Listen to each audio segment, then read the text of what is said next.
eu quero convidar o pastor Fausto, que vem aqui à frente, por gentileza. Obrigado, irmão Alexandre. Pastor Fausto, homem de Deus, uma referência para nós, pastores, para a minha geração, para a geração antes da minha. Pastor Fausto foi pastor da PIB do Rio durante muitos anos, pastor de Liberdade, hoje missionário mobilizador da Junta de Missões Mundiais. É um privilégio ter o irmão aqui conosco, pastor. Se o senhor me permitir orar pelo Senhor, para que Deus possa usá-lo poderosamente, ele há de se apresentar muito melhor do que eu, bem como sua esposa, mas nesse momento eu gostaria que você estendesse as suas mãos para cá, abençoando a vida desse homem de Deus. Senhor, muito obrigado. Obrigado pela vida do pastor Fausto, obrigado por sua instrumentalidade, por ele ter aceitado o nosso convite, Senhor, com tanta alegria, com tanta presteza.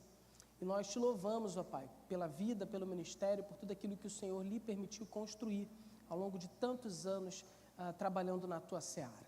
Te pedimos nessa manhã que Ele possa nos abençoar, Pai, como tem abençoado tanta gente há tantos anos. Que seja através do Teu servo que a Tua palavra encontre lugar em nossa mente e coração. E ela possa nos conduzir ao aperfeiçoamento dos santos, a transformação e o processo santificacional que todos nós precisamos passar. Abençoa-nos nessa manhã, use-o poderosamente. É o que nós oramos no nome de Jesus. Amém. Amém. Graças a Deus. Amém. Deus abençoe.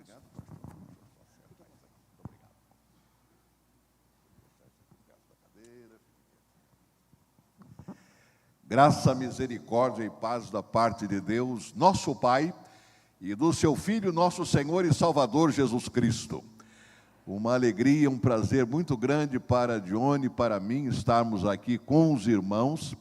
Creio que, salvo engano, esta é a terceira vez que Deus me dá a oportunidade de estar neste púlpito ao longo dos anos. Aqui estive 2 vezes, 2 domingos pela manhã, quando o culto era às 8 horas da manhã, no pastorado do pastor José Nietzsche Pinheiro.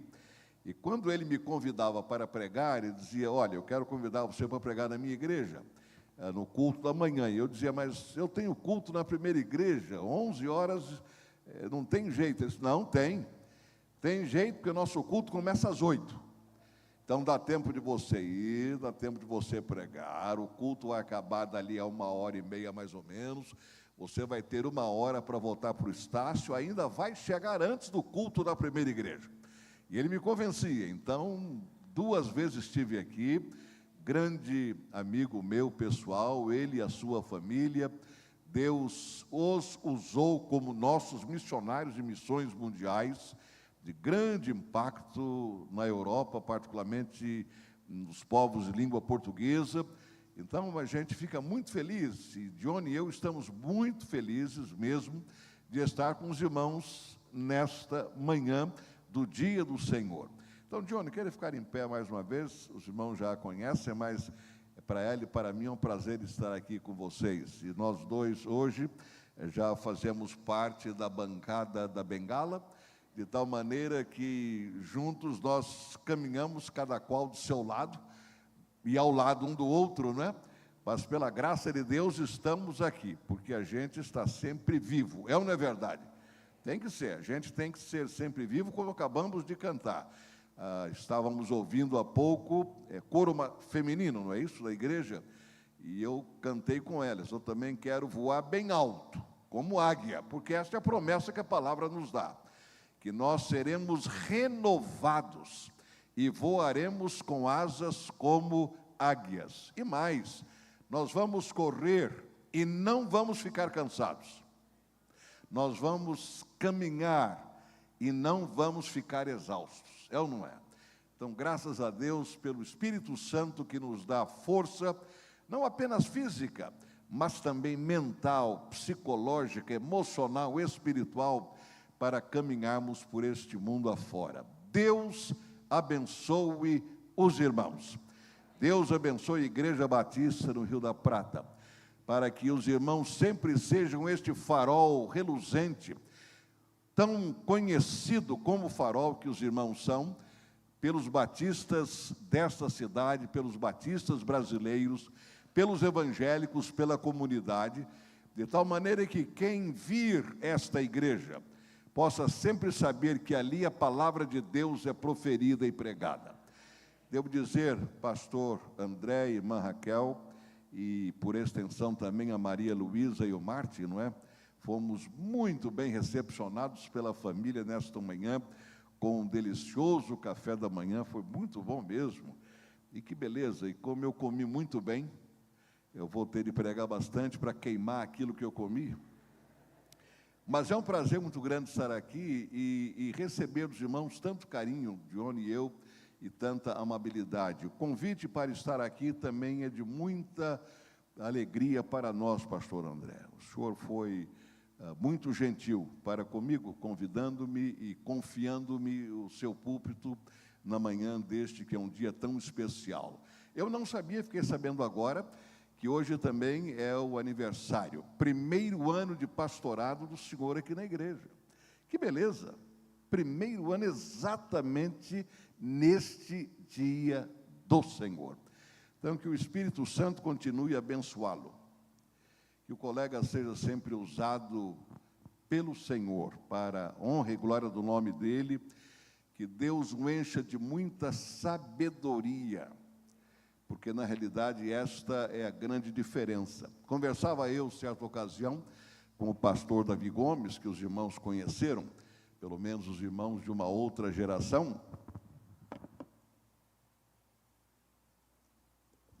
Por falar em tempo, é bom deixar o relógio aqui. Não para eu saber quanto tempo eu estou pregando, mas quanto tempo eu já passei da hora. E conversava com ele e ele me disse: Fausto, você sabe qual é o dom mais precioso para um pastor? Eu disse: não, qual é? É o dom da sabedoria e do discernimento. E aquilo me marcou muito. Foi mais ou menos em 1994, 95, num acampamento da primeira igreja batista no Rio do Sossego, no sítio do Sossego, e ele foi o nosso preletor. E durante o dia, naqueles dias, eu e ele andávamos, caminhávamos e conversávamos. E ele me disse isso: o nosso dom mais precioso como pastores é o dom da sabedoria e do discernimento. E isto para todos os crentes, porque a sabedoria, como alguém já disse, é a nossa capacidade de vermos as circunstâncias. Não é apenas enxergarmos o que está acontecendo, mas de realmente termos aquela percepção espiritual, porque é o Espírito Santo que nos conduz nessa percepção. Quantas vezes nós estamos diante de uma situação e a gente pensa, bem, poderia ser isso, poderia ser aquilo, mas é o Espírito Santo que nos conduz e nos faz ver aqueles pormenores da circunstância. A sabedoria consiste exatamente nisto, a iluminação do nosso entendimento, do nosso raciocínio. Ali em Provérbios, no capítulo 4, versículo 7, a palavra fala sobre isso, não é? Que a sabedoria é a coisa mais preciosa. E é fato. Eu sempre peço a Deus isso, sabedoria, porque com sabedoria cada um de nós pode fazer muito mais do que faz. Porque estamos vendo como Deus vê. É ver a vida do ponto de vista de Deus, é ver as circunstâncias do ponto de vista de Deus. Então, que Deus possa encher o colega e a sua família, e toda a igreja, com a sua sabedoria e o seu discernimento. E que esta data, primeiro aniversário de pastorado, seja multiplicada por muitos e muitos anos, de acordo com a vontade de Deus. Que a vontade do Senhor e a glória do Senhor sejam manifestos aqui. E que o colega e a sua família sejam muito felizes. Porque o casamento entre igreja e família e o pastor e família é uma bênção. E que Deus os abençoe nesse sentido. Mais uma vez, que prazer, que alegria estar com os irmãos nesse dia tão especial do primeiro aniversário de pastorado do pastor André e da sua querida família conosco nesta hora. É sempre bom a gente estar juntos e neste momento eu quero trazer um abraço, inicialmente da minha família. A Dione já está aqui comigo, mas também das nossas filhas, a Diane, que reside no exterior, a Denise e o esposo dela, o Mário Lúcio, nossos netos Teodoro e Otto, que residem aqui no Rio, são nossos vizinhos, nós todos moramos na Gávea, embora em prédios diferentes, mas na mesma calçada, com 6 ou 7 minutos andando, nós chegamos lá, e eles chegam cá. Então, de toda a nossa família, um grande abraço para vocês. Um grande abraço também dos nossos 2.450 missionários da Junta de Missões Mundiais em 97 países. Extraordinário o número de países que Deus já permitiu que nós, batistas brasileiros, alcançássemos. 97 países. E há tantos outros desafios, há convites para a Junta enviar missionários ou estabelecer parcerias, porque a obra missionária atualmente ela é feita também de parcerias entre a Convenção Batista Brasileira, através da Junta de Missões Mundiais, e as convenções locais desses países. Em muitos lugares nós não podemos enviar missionários, mas podemos estabelecer uma parceria e sustentar pastores locais que lá estão e que podem fazer a obra, do ponto de vista humano, muito melhor do que nós, porque eles já conhecem o país, eles conhecem a cultura, eles conhecem o idioma, de tal maneira que não vão precisar de despender tempo que eu precisaria, que você precisaria, que nós precisaríamos para aprender tudo sobre aquela cultura, e mesmo morando muitos anos numa cultura diferente, nós jamais seremos exatamente iguais àqueles que nasceram e foram criados ali. Por mais que falemos bem qualquer outro idioma que não a língua portuguesa, nós também jamais conheceremos aquele outro idioma, porque idioma tem muito a ver com a emoção, tem muito a ver com o coração, além das expressões idiomáticas que realmente pertencem a cada idioma. Eu fico imaginando um estrangeiro aprendendo português, e eu digo, olha, você vai em frente e quebra na segunda esquina. O que ele entende por quebrar na segunda esquina, não é? Pensem bem nisso, ele pode imaginar o que eu vou fazer, o que quer dizer essas coisas, mas nós entendemos, isso faz parte do nosso sistema, porque nós já nascemos com o português. Então, a Junta de Missões Mundiais, em nome de todos nós, batistas brasileiros, está presente em 97 países, com seus 2.450 missionários. E eu agradeço em nome da Junta, do nosso diretor-geral, pastor João Marcos, de toda a equipe da sede, da equipe que está nos campos missionários, toda a cooperação, todo o envolvimento missionário dos irmãos. Muito obrigado, Igreja Batista do Rio da Prata, por aquilo que os irmãos têm feito pela obra missionária. Esta é uma igreja missionária, esta é uma igreja evangelizadora, e, aliás, se a igreja não for missionária, se a igreja não for evangelizadora, para que ela está existindo? Vamos pensar nesses tempos. Nós somos o polo de pregação da palavra. Cada pessoa que entra num templo nosso deve ouvir a palavra do Senhor. Isso é uma coisa, pastor André, nesta manhã que eu tenho sentido neste culto, é a presença muito forte da palavra de Deus em tudo que já foi feito até aqui. Nas leituras, nos cânticos, nas orações, eu vejo claramente o império da Bíblia Sagrada entre os irmãos e que isto continue até a volta de Jesus. Continuem, irmãos, firmes na palavra de Deus. Terminado este culto, como é do horário dos irmãos, haverá a escola bíblica dominical, onde, mais uma vez, a palavra será aberta, a palavra será exposta, a palavra será aprendida. Eu sempre me lembro do Dr. Wayland Moore, que já esteve no Brasil inúmeras vezes, começando no final dos anos 60.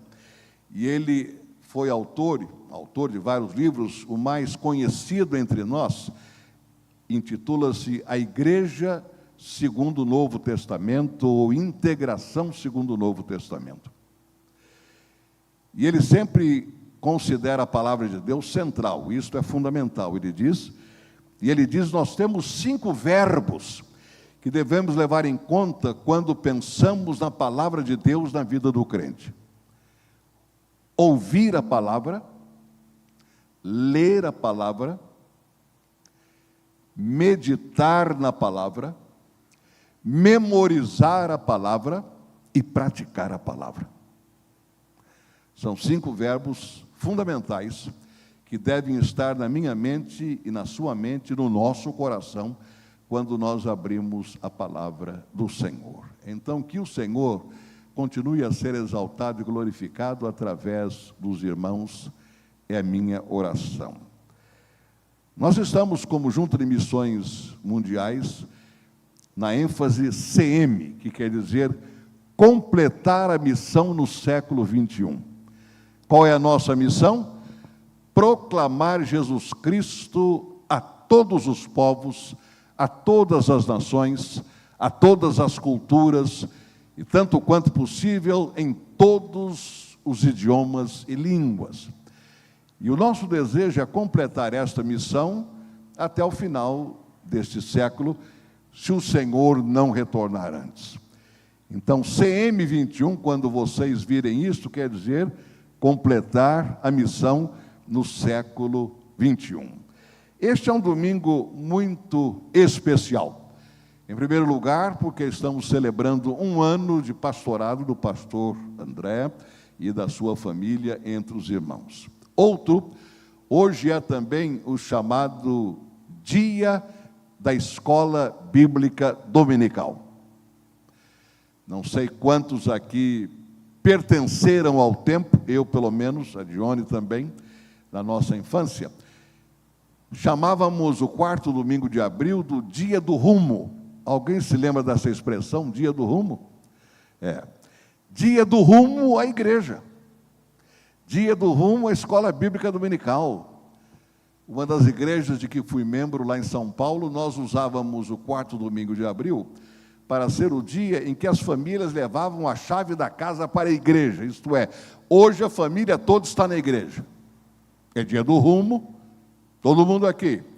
E eu me recordo, a igreja de Planalto Paulista, onde meu pai era pastor, as famílias apresentavam a sua chave. Cada família se levantava e mostrava a chave da casa. Ou seja, a casa está trancada e lá dentro não tem ninguém. Está todo mundo aqui.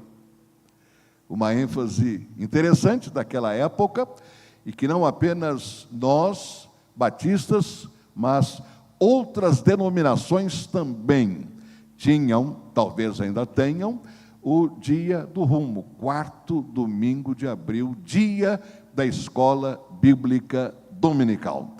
Quando pedi ao pastor André a sua orientação para esta manhã, ele escreveu-me o seguinte: a nossa proposta é falarmos sobre a importância da educação religiosa e teológica na proclamação do Evangelho. Começamos a implementar as células da igreja e queremos usar o enfoque do dia da EBD para nos lembrar da grande comissão. Então, este é o foco deste culto, neste 4º domingo. Sei que os irmãos estão agora neste processo da implantação de células, que na realidade é um conceito que tem abençoado muito, muito mesmo as nossas igrejas. Isto começou, salvo engano, na Coreia do Sul, já no final dos anos 70, início dos anos 60, início dos anos 70. Hoje se espalhou pelo mundo todo e se tornou hoje um elemento poderosíssimo na expansão e no crescimento das nossas igrejas. Porque se nós somos um corpo, como o apóstolo Paulo diz, somos o corpo de Cristo, o corpo ele é composto não de departamentos, não de segmentos, não de partes, não de pedaços, mas sim de células. E quando uma igreja tem célula, ela está vivendo através desses pequenos grupos, em toda a sua região, em outros bairros também, dependendo dos projetos da igreja, de tal maneira que a igreja está presente em diferentes localidades, e seja na segunda, terça, quarta, quinta ou sexta, ou em algumas igrejas, todas as células se reunindo na mesma noite, em diferentes lugares. Conheço uma igreja que ela tem células etárias para jovens, para adolescentes, para juniores, para senhores, para senhoras, mas todas elas se reúnem na mesma noite na própria igreja. É uma outra alternativa que essa igreja encontrou, porque ela está localizada numa cidade onde seria mais difícil ter células espalhadas pela cidade. Então, as células existem, mas dentro do próprio terreno da igreja. Seja como for e seja qual for o uso da igreja, cada igreja encontrará a sua própria metodologia, mas não deixará de trabalhar. E, segundo o nosso pastor, estamos começando a implantar as células na igreja e queremos usar o enfoque do dia da Escola Bíblica Dominical para nos lembrar da grande comissão. É isso mesmo, pastor. Parabéns ao senhor pela visão, parabéns à igreja pela visão, e que Deus os abençoe mesmo. Que esta igreja seja o reflexo de Jesus em toda esta comunidade. Pensava exatamente sobre a Escola Bíblica Dominical, e as pesquisas nos indicam o seguinte: a Escola Bíblica Dominical, como nós a conhecemos, a EBD, surgiu na Inglaterra, na cidade de Gloucester, no dia 20 de julho de 1780. Pensem bem, 20 de julho de 1780, portanto, há 246 anos. Há 246 anos que as igrejas estão fazendo aquilo que vai acontecer a partir de 10h45, 11 horas desta manhã. Escola Bíblica Dominical. O fundador foi um jornalista da igreja anglicana, Robert Hakes. E o objetivo dele, ao fundar a Escola Bíblica Dominical, foi o de educar e evangelizar crianças pobres, que trabalhavam nas fábricas durante a semana e ficavam nas ruas aos domingos. Então ele vendo aquelas crianças todas, aos domingos, nas ruas, durante a semana toda, trabalhando nas fábricas para ajudar as suas famílias. Ocorreu-lhe a ideia, pelo Espírito do Senhor, certamente, de organizar esta Escola Bíblica Dominical. Foi o nome que ele deu. E isso começou, volto a dizer, em 20 de julho de 1780. No Brasil, a Escola Bíblica Dominical começou em 19 de agosto de 1855, ou seja, há 171 anos, na cidade de Petrópolis, pelo médico missionário escocês, o casal, Robert Reid Kelly e sua esposa, Sarah Kelly.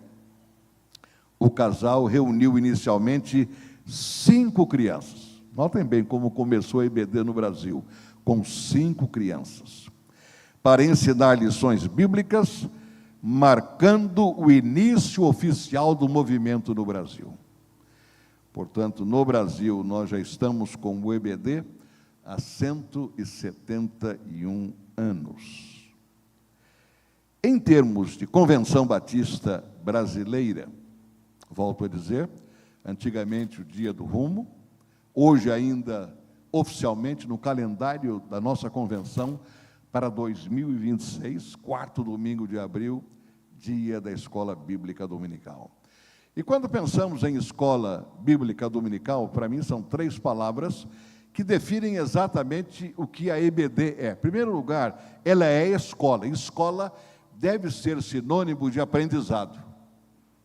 Ou seja, quando eu participo da Escola Bíblica Dominical, eu estou participando de uma organização que ensina. Por isso, todo o cuidado, todo o esforço devem ser envidados para que as nossas EBDs sejam um centro de ensino, que as pessoas, de fato, aprendam. e aprendam o que a segunda palavra diz, escola bíblica, aprendam a Bíblia. Então a EBD, ela não é uma escola para discutirmos ou conversarmos sobre outros assuntos que não seja a própria palavra de Deus. Muitas vezes eu tenho visto isso ao longo do meu ministério pastoral em diferentes igrejas, que muitas vezes algumas classes da EBD não se ocupam da Bíblia. Conversam sobre os assuntos bons, assuntos que são necessários, assuntos que têm a ver com o dia a dia da vida, mas muito pouco a Bíblia.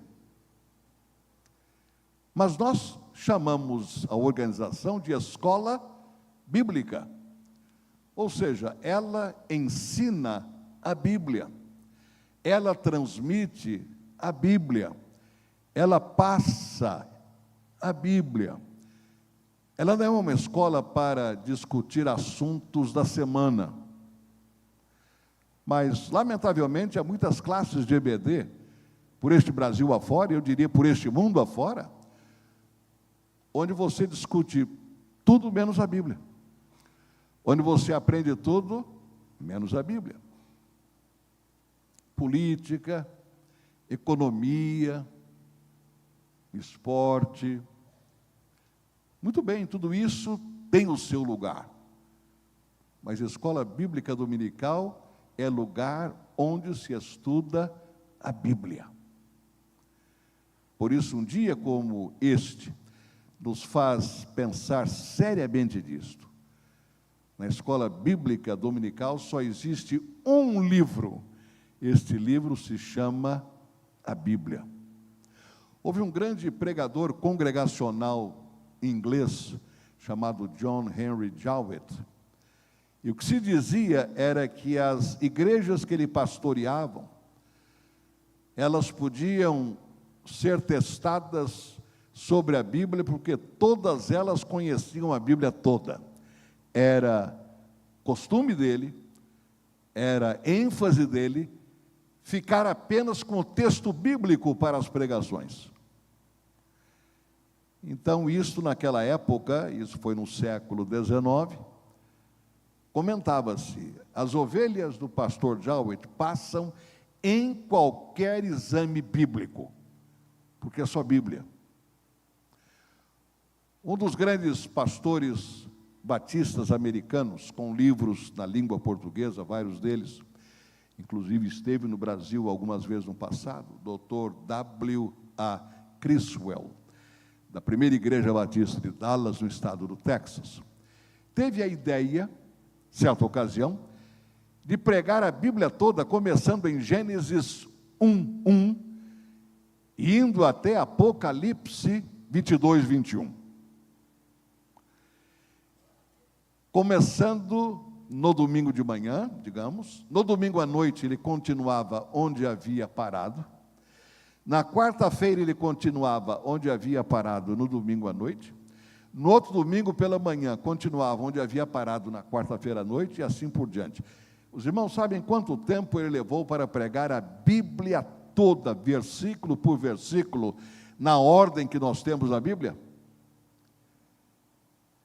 17 anos e 10 meses.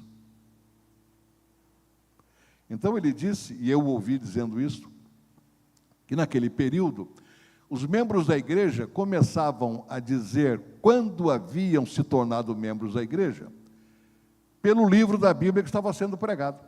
Quando é que você veio para cá? Eu vim em Ruth. E você? Eu vim em Isaías. E você? Eu vim no livro dos Atos. Passou a ser comum na igreja eles se conhecerem pelo período que estava sendo tratado pelo púlpito. Mas notem bem, 17 anos, 10 meses, pregando de Gênesis 1:1, direto, sem fazer intervalo, até Apocalipse 22:21. Um pastor coreano esteve no Seminário do Sul, pregando, depois pregou em Brasília, eu tive a ocasião de ouvi-lo também. E ele diz o seguinte, que ele resolveu só pregar a palavra do Senhor, com cultos que levavam muito tempo, é evidente. E um dia resolveu pregar a Bíblia toda, de Gênesis 1:1 até Apocalipse 22:21, de uma vez só para a igreja. Já pensaram nisso? O culto levou 18 horas. Ou seja, agora são 10h19. Nós ficaríamos aqui 10h24, menos 4, até mais ou menos 8 da manhã de amanhã. Foi o que ele fez. Então, disse ele que quando terminou o sermão, ele perguntou, vocês querem que eu pregue mais? A igreja toda respondeu com bastante vibração, não. Porque, afinal de contas, depois de tantas horas pregando, mas ele entendeu que seria uma oportunidade da igreja conhecer a Bíblia toda de uma vez só. Isso apenas para dizer o seguinte, independentemente do método usado, do tempo usado, a escola bíblica dominical, ela é escola, lugar de instrução, mas de escola bíblica. Nós só temos um livro-texto, que é a Palavra de Deus. Então, aqui fica um grande desafio para todos nós que trabalhamos na EBD como professores ou instrutores das várias classes. Vamos ensinar a Bíblia. A Bíblia tem material para nós ensinarmos o tempo todo. Um dos grandes pregadores diz o seguinte, se você pregar sobre o livro de Romanos, você vai ficar uns 50 anos no ministério e não vai sair do livro de Romanos. De tão profundo, de tão rico que ele é. Agora imaginem a Bíblia toda. E nos problemas da vida, nas tentações que enfrentamos, mais uma vez, a Bíblia toda. Franz Hebner foi um grande pregador, avivalista. Ainda essa semana eu estava ouvindo um sermão dele no YouTube. Ele disse o seguinte, se Jesus, ao enfrentar a tentação no deserto, derrotou o diabo com 3 versículos, imaginem nós com a Bíblia toda. Não há diabo que aguente. Mas é preciso, como ele disse, dizer o que Jesus disse, assim está escrito. Não é assim penso eu, não. Assim está escrito.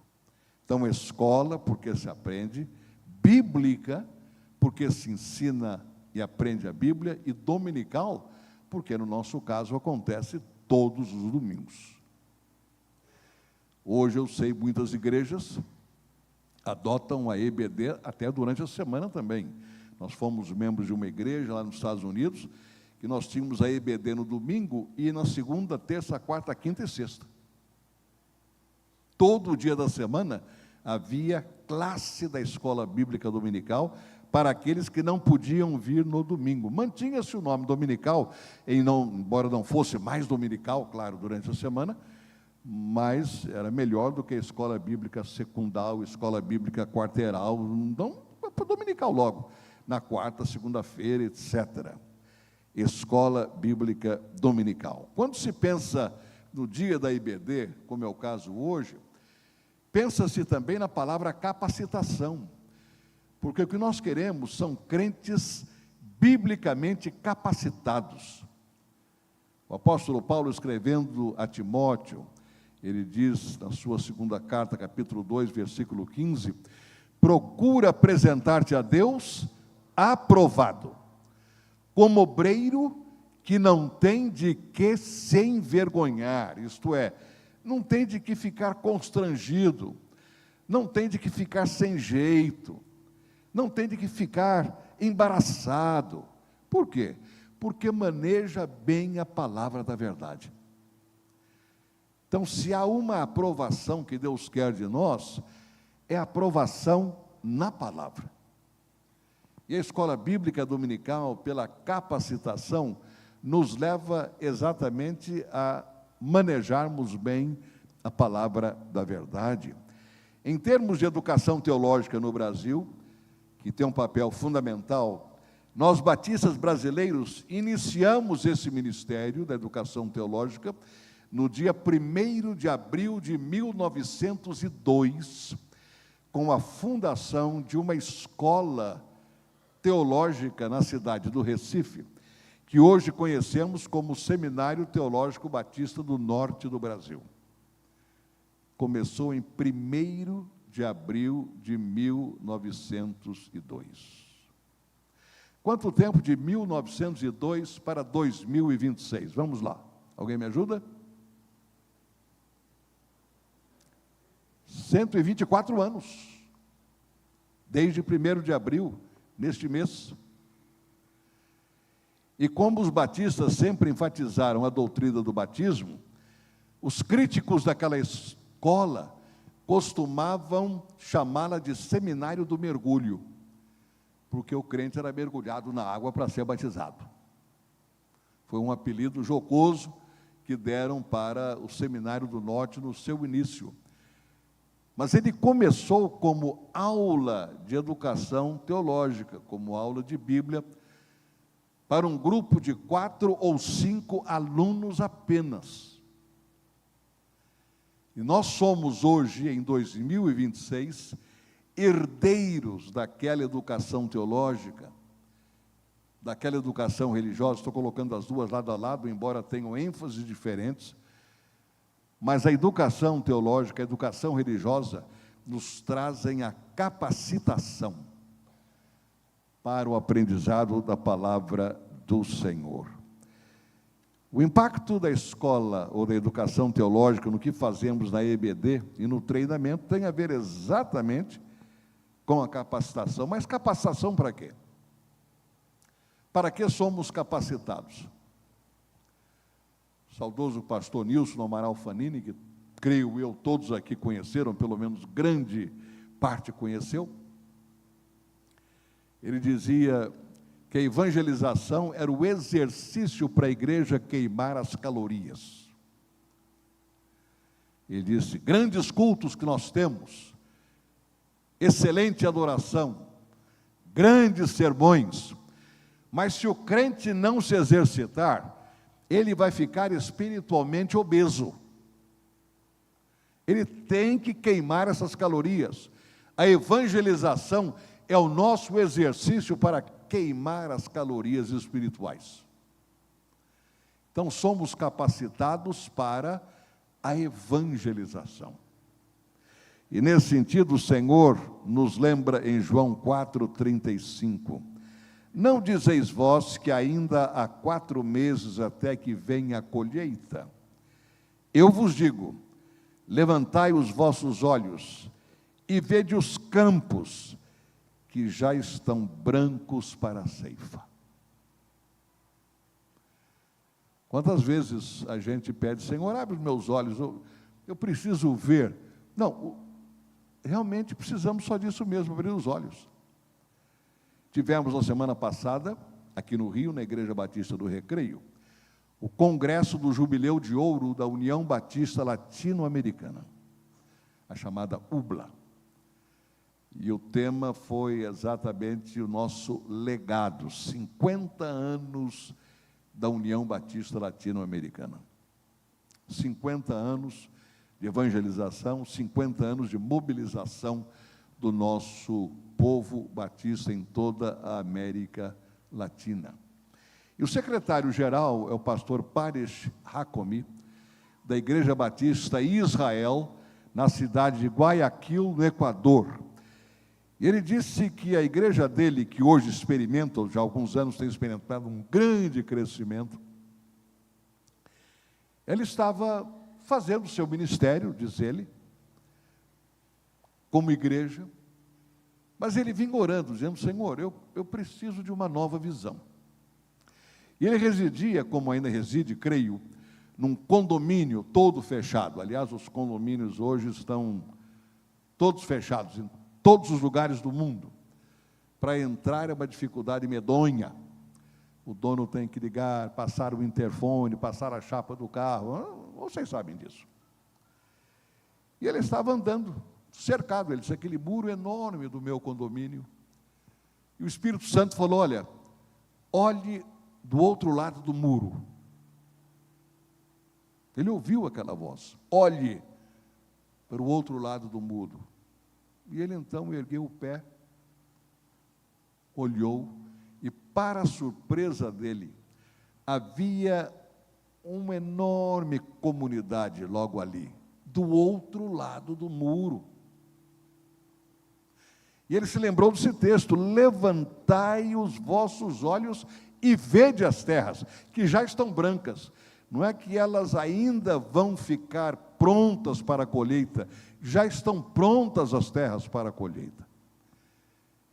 E através daquela visão que Deus deu a ele, ele começou um ministério na igreja dele. A igreja entrou naquela comunidade, mapeou as dificuldades e os desafios sociais, educacionais e inclusive alimentares daquela comunidade. Descobriu-se, por exemplo, que muitas crianças dormiam durante o período de aula. Estavam na sala de aula e caíam dormindo. E aí o que se descobriu é que elas vinham para a escola, ou apenas com um cafezinho, ou sem nenhum café, então não aguentavam mesmo. Dormiam. A igreja dele começou com o café da manhã para as crianças. No começo eram 40 crianças. Quando ele pregou esse sermão que eu estou mencionando, eles já estavam em 700 refeições. Porque depois entrou o almoço, e depois entrou o lanche no final do dia para as crianças também levarem para casa. Mas tudo começou quando o Espírito Santo usou João 4,35 e disse, levante seus olhos e veja do outro lado do muro. E eu pergunto à Igreja Batista no Rio da Prata, o que é que existe do outro lado do muro aqui? Aqui não há muro, eu estou usando uma figura de linguagem. Além do bairro, além da igreja. Fiquei muito feliz quando entrei aqui, pastor e irmãos, vi a propriedade enorme que os irmãos têm, né? Enorme, mas é muita terra. Ali atrás cabe um outro templo, grande como este, enorme a propriedade. Agora, o que existe depois da propriedade?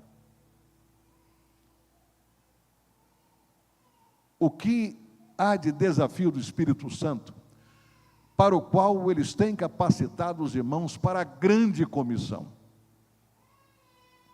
Porque a grande comissão tem sido identificada com o que o Senhor diz em Mateus, no capítulo 28, 19 e 20.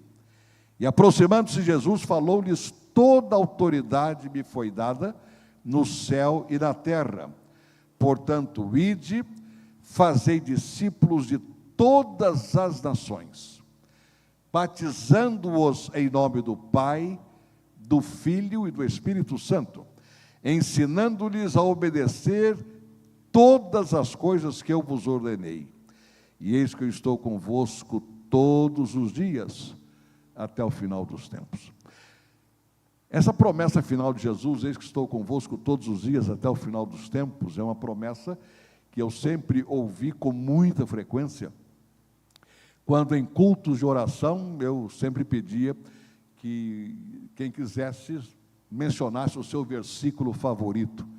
Eu creio que não houve uma só ocasião em que alguém não tenha mencionado, eis que eu estou convosco todos os dias até o final dos tempos. Está aqui. Só que está num contexto muito claro, contexto da grande comissão. Jesus diz, vocês vão ensinar, vocês vão batizar e eu vou estar com vocês. Por isso, quando a gente levanta os olhos para ver além daquilo que temos na igreja, além da propriedade da igreja, além do muro, nós o fazemos no poder do Espírito Santo. E é Ele quem nos dá a visão, porque cada igreja tem a sua visão. Não adianta tentar replicar a visão de uma outra igreja na minha igreja. A gente sabe disso. Durante esses anos de ministério, isso eu já aprendi bastante. Há vários anos, a Dione e eu ouvimos aqui no Rio, na igreja de Nova Vida, um grande pastor argentino, Juan Carlos Ortiz, que escreveu diversos livros, entre os quais Discípulo. E ele contou uma experiência exatamente sobre isso. Pastor em Buenos Aires, e foi, creio que na Colômbia. E chegando lá, ele observou que as bananas eram bananas enormes, que ele não via na Argentina. Ele disse, como é que pode? Gostou das bananas? Eu acho que até levou um cacho para casa quando voltou. E disse, eu vou plantar isso daqui. E plantou. Só que deu banana nanica. E aí ele disse, irmãos, o que aconteceu foi o seguinte, eu plantei a mesma planta, mas o solo não era o mesmo.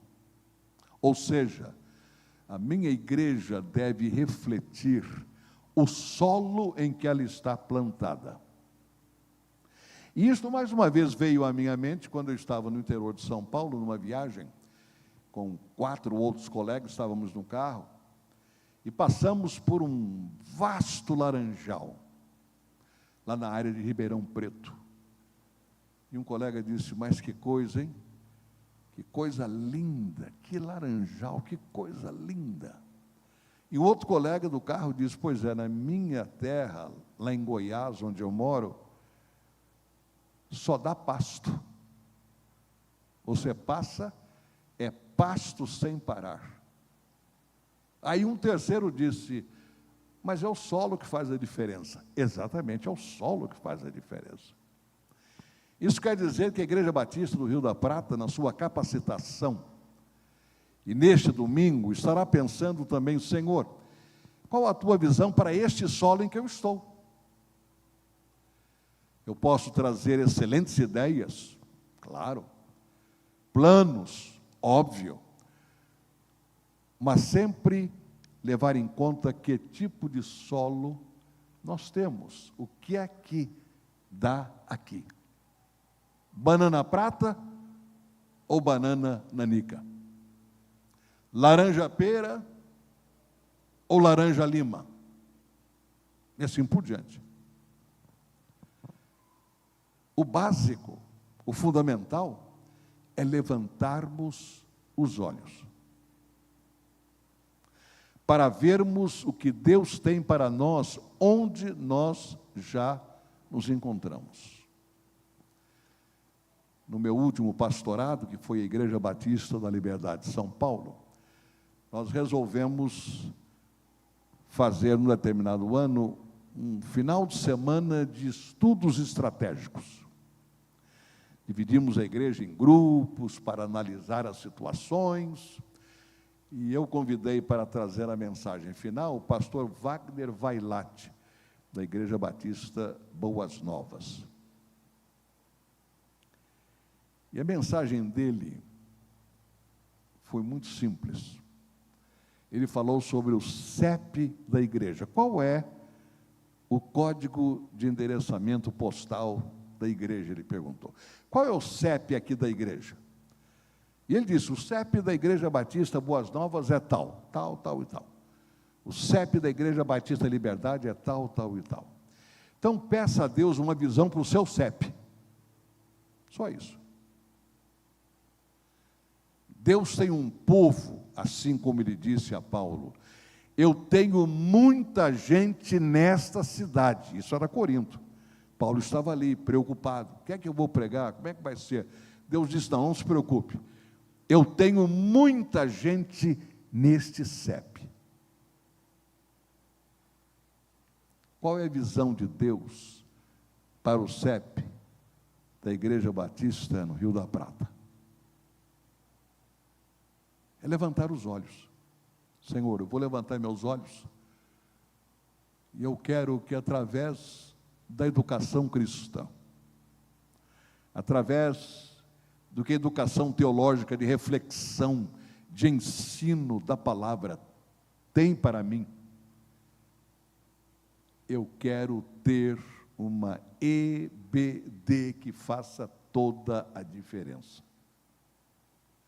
Então, Senhor, aqui está o meu coração, aqui está a minha mente, eles estão abertos para que Tu fales a mim, como membro da igreja e como igreja, individualmente e na totalidade, na visão que Ele tem para a igreja. Um dos secretários executivos da Aliança Batista Mundial, com quem trabalhei, ele falava muito isso: olha, peçam a Deus a visão para a igreja, e ela haverá de estar presente no coração de toda a igreja, porque Deus não vai dar uma visão quebrada, Deus não vai dar uma visão dividida, mas uma visão única. Levantai os vossos olhos e vede. Brancas as terras já estão, prontas para a colheita, as terras já estão. Nós precisamos ver. E a escola bíblica dominical, através da capacitação na palavra, porque ela é uma escola que capacita, ela é bíblica, porque é feita na palavra, ela é dominical, porque acontece a cada domingo. Ela vai nos conduzir e nos formatar para fazermos a vontade do Senhor. Vamos orar? Senhor, muito obrigado por este dia, por este domingo. Obrigado, Senhor, por esta igreja, pelo seu ministério, pelo aniversário hoje do pastor André, da irmã Raquel, à frente desta igreja, com a Maria Luísa e o Martin. Obrigado, Senhor, pelas famílias da igreja, pelos membros da igreja, pela liderança da igreja. Eu peço agora que neste domingo, 4º domingo de abril, domingo da Escola Bíblica Dominical, que a Tua visão seja permanentemente concedida a esta igreja, a começar do seu pastor, que para cada momento histórico, para cada circunstância, para cada período da igreja, a Tua visão seja bem clara, que esta igreja esteja sempre com os olhos levantados para ver os campos brancos para a colheita. Abençoa o pastor e sua família, abençoa cada família da igreja, abençoa a igreja como uma só família. É a minha oração, na aplicação da Tua palavra nesta manhã, e no nome de Jesus, amém.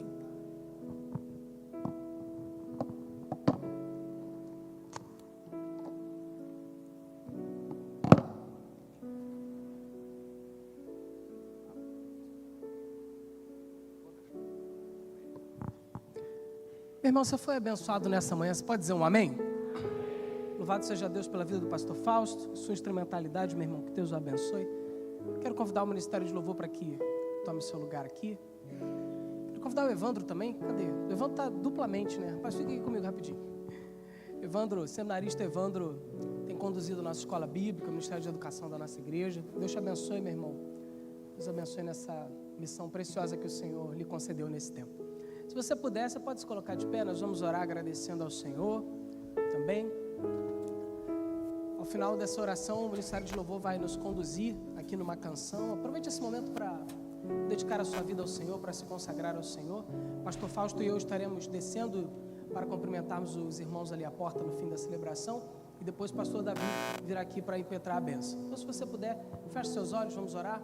Senhor, muito obrigado. Obrigado por tudo que vimos e ouvimos da tua parte nessa manhã. Obrigado pela instrumentalidade do teu servo, pastor Fausto. Te louvamos, Senhor, porque o Senhor usou poderosamente nesta manhã, neste lugar.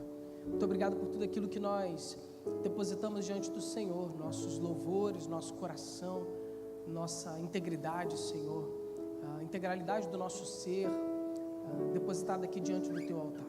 Muito obrigado particularmente por completar um ano conduzindo esse rebanho que é teu, Senhor. Muito obrigado por esse privilégio.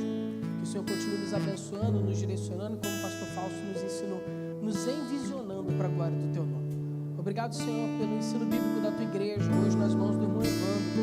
Muito obrigado pela instrumentalidade do teu servo, porque essa igreja sempre foi, Senhor, e certamente sempre será conhecida como uma igreja bíblica, fiel, Senhor, à tua palavra.